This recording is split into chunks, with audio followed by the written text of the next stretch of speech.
Olá, boa tarde. Tá. Antes de começar nossa entrevista, pode falar um pouco sobre sua autobiografia, sua idade, formação, tempo de experiência profissional, área de atuação. Sim. Zaki, eu queria agradecer primeiro a entrevista, né, o convite. Eu estou bem feliz de poder conversar contigo. Bom, meu nome é André, eu sou professor há 12 anos, professor na Unesc há 12 anos, na verdade, mas dei aula antes também. Eu tenho 39 anos, acabei de fazer 39 anos, e sou formado em letras em inglês, e depois eu fiz mestrado e doutorado em literatura. Essa é a minha autobiografia. Legal. Então, a primeira pergunta: quais são as experiências marcantes ou mais importantes nas suas trajetórias como professor? Como professor, olha, a experiência mais marcante que eu tive como professor foi o momento em que eu entrei na Unesc, porque foi ali que eu tive assim um convívio mais aprofundado com a docência. As experiências anteriores que eu tinha tido eram experiências muito iniciais, assim, muito descontínuas, né? E depois que eu entrei na Unesc, eu tive de lidar assim com a ideia da docência já pensando como uma espécie de projeto de vida.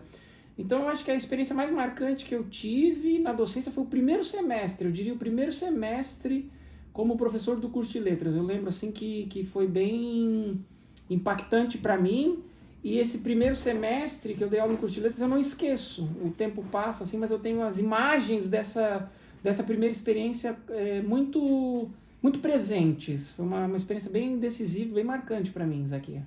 Que legal. Então, a próxima pergunta: você considera a escola como lugar de aprendizagem para professor? Sim, eu considero. Eu acho que a gente aprende muito a ser professor durante a graduação que a gente faz. Por exemplo, você é graduanda em letras. A gente aprende muito sobre a profissão, né? Com as disciplinas pedagógicas, com os estágios. Mas eu acho que tem algo também que a gente aprende da docência, né? Que é na escola, que a gente aprende assim ao lidar com os alunos no contexto da escola, ao conviver com os colegas de profissão, né? Eu acho que tem muita coisa que a gente aprende ali que é da experiência já da própria docência, né? Então eu penso que uma boa formação é aquela que é bem densa na universidade, mas que também consegue apresentar os alunos para esse mundo que é um mundo da escola, que é um mundo muito particular. Só estando lá eu acho que a gente consegue de fato ter um convívio, assim, saber o que é ser professor, né? Então eu acredito que sim, que a escola ela é sempre um lugar de muita aprendizagem para o professor, e mais, eu acho que essa aprendizagem ela é contínua. Ninguém nunca é professor em definitivo, a gente está sempre aprendendo a ser professor, e a escola sempre nos ensinando a ser professor. Então, quais são essas aprendizagens? Na escola, Sim.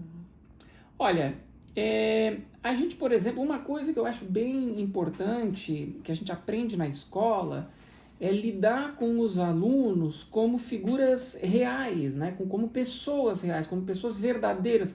Às vezes a gente na universidade, a gente tem uma relação com a escola que é uma relação assim, muito abstrata, né? Então a gente aprende assim os conhecimentos, a gente se forma, a gente se prepara para fazer uma determinada coisa, que muitas vezes quando a gente chega na escola, a gente tem de redimensionar.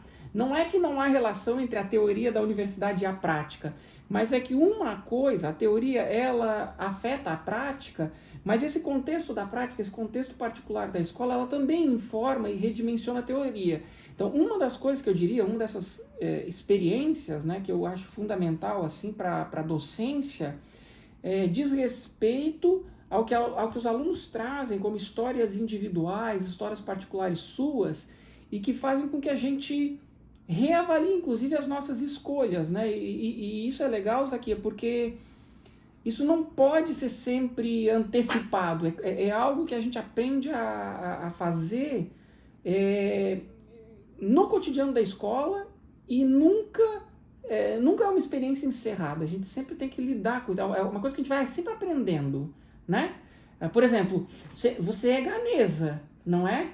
quanta coisa que eu estou aprendendo contigo, né, no nosso semestre, né? Então eu já não sou o André de antes das aulas com a Zakia. Então é isso que eu quero dizer, a gente aprende com cada aluno, com as experiências particulares de cada aluno, com aquilo que eles trazem em particular, né?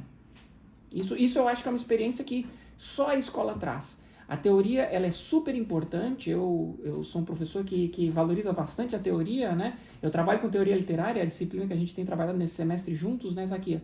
Mas eu acho que a escola, a aula e a universidade são coisas valiosíssimas e que nos ensinam muito também. Muito Acho bom. que respondi, né? Sim. E como você poderia explicar para professores em formação acerca dos saberes e competências profissionais que compõem a docência? Tá, os saberes e as docências que compõem a docência. Eu vou falar de duas coisas que eu acho muito importantes. São coisas assim, muito importantes para a formação de qualquer professor e que eu acho que são indispensáveis para a docência. Vou me resumir a elas. A primeira, que eu acho que é uma competência, é você conhecer bem os assuntos, os objetos para os quais você se formou para exercer a docência. Então, por exemplo, uma pessoa formada em letras, ela tem que dominar bastante o campo da linguística, o campo da literatura, né? Então, essa é uma competência, assim, para mim, que eu considero indispensável. Então, você ser um professor, mas você conhecer profundamente o que há de específico na sua área de formação, né? Isso por um lado. Mas isso não é suficiente. Você ser uma pessoa brilhante na sua área não é suficiente. Uma outra competência que eu acho super importante para um professor é uma competência que a gente também aprende, como eu falei antes, né, na escola, ao longo da vida, que é a generosidade. Eu acho que todo professor ele tem de ser generoso. O que eu quero dizer com generosidade? Generosidade é você entender, por exemplo, que nem todos os alunos são iguais, que nem todas as salas de aula são iguais. Então é, né? A questão de diversidade. Diversidade, respeitar, né, as diferenças, né? A diferença de cada aluno, a diferença de cada contexto, a diferença de cada escola. Então, eu diria que essas são duas competências importantes. A competência específica, ou seja, você se formou para fazer ensino, né, no nosso curso de letras, por exemplo, da área da linguagem, né, da área da linguística, da área da literatura, isso você tem que saber. É aquilo para o qual, o assunto para o qual você se formou, né, para ensinar. Mas isso não basta. Você tem que ser generoso, como eu falei. E esse generoso, acho que você expressou bem, Zakia. Tem que ver com respeito às diferenças, à diversidade. Muito bem. E qual a sua indicação de livro ou filme para compor acervo de futuros professores? Vou citar, então, um livro e vou pensar num filme. Ainda não sei que filme vou recomendar, mas o livro que eu recomendaria, um livro que foi... Vou falar de um livro que foi muito marcante na minha trajetória. Um livro que eu li já quando eu ainda era aluno da educação básica, né? Que eu achei assim que foi um livro que me fez me apaixonar pela literatura, e eu acho que esse livro nos faz conhecer melhor o Brasil, e eu acho que a partir do momento que a gente conhece melhor o Brasil, a gente conhece melhor também a escola brasileira. Então, eu vou mencionar um livro do Graciliano Ramos que se chama Vidas Secas. Acho que muitos dos seus colegas já leram, não sei se você já leu, acho que não nessa aqui, mas vai ter oportunidade de ler certamente no curso de letras, né, nas próximas fases. Esse foi um livro que me marcou bastante. Um filme que me marcou...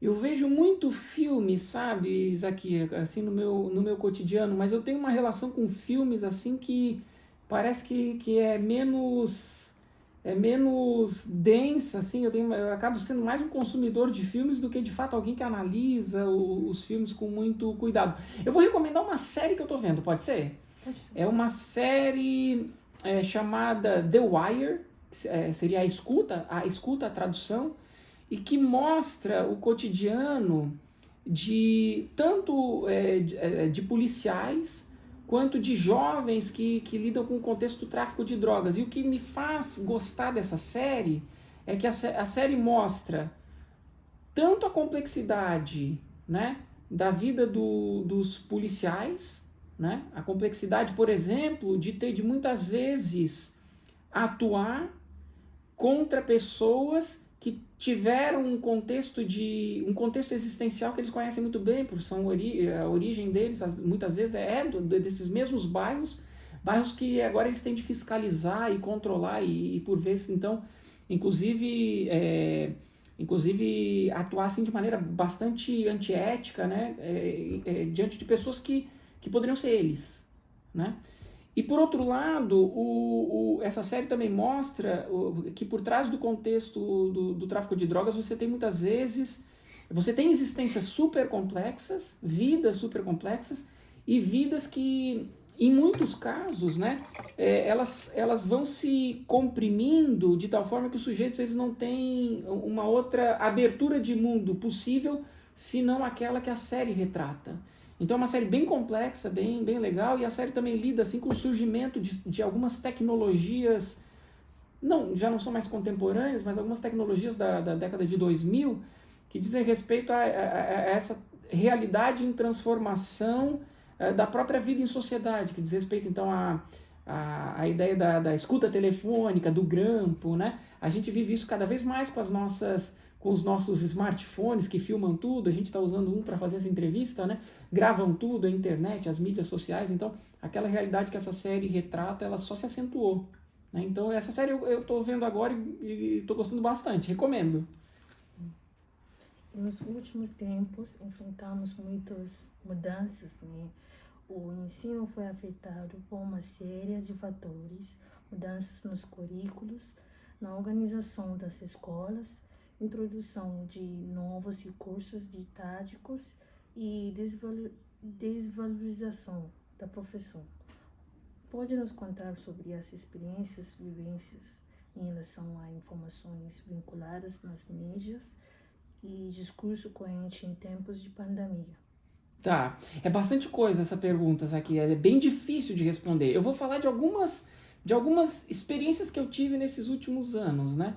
Por exemplo, a gente vive num momento em que o campo da educação fala muito de inovação tecnológica, né? Que as tecnologias elas vão resolver muitos problemas da educação.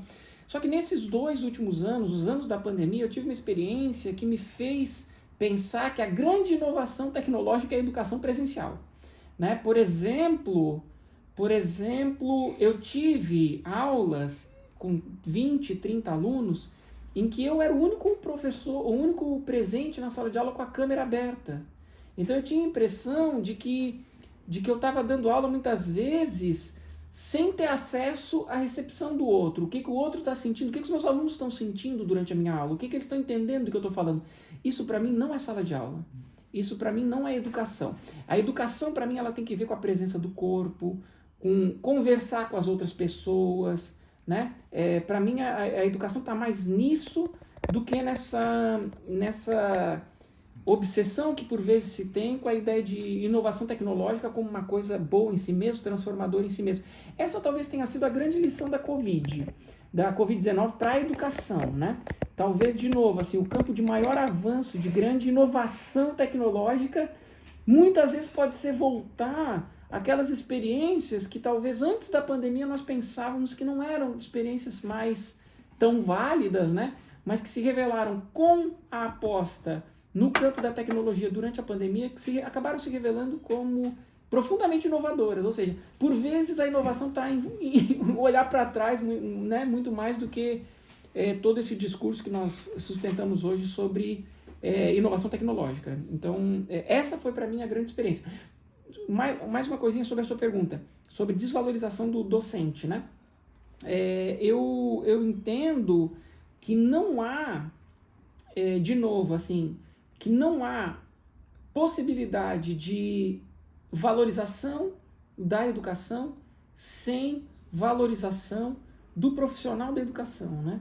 Então, quando isso ocorre, quando há esse discurso muito vazio sobre a importância da educação, eu acho que a gente tem que desconfiar.